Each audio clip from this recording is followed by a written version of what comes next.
أهلا وسهلا بكم مشاهدينا الكرام في برنامجكم الرمضاني الذي سيطل عليكم طيلة الشهر الفضيل مباشرة بعد الإفطار معي أنا بسمة الأمل بوتنزال في لمسة مجتمع.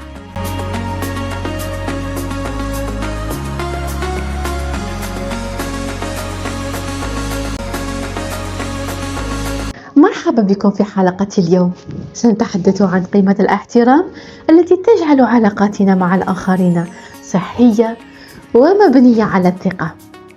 الاحترام هو تقدير مشاعر الآخرين والتعامل معهم بلطف عندما تحترم آراء من حولك حتى لو اختلفت معهم، بذلك تمنح نفسك القدرة على التواصل بفعالية وبناء علاقات قوية. الاحترام يقلل الصراعات ويعزز الانسجام داخل الأسرة، المدرسة والمجتمع.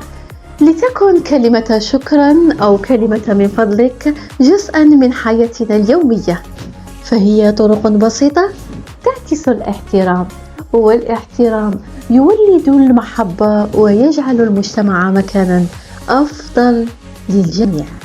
كانت هذه لمسة مجتمع معي أنا بسمة الأمل بوتنزال. تذكروا أن كل فعل صغير يصنع فرقا كبيرا.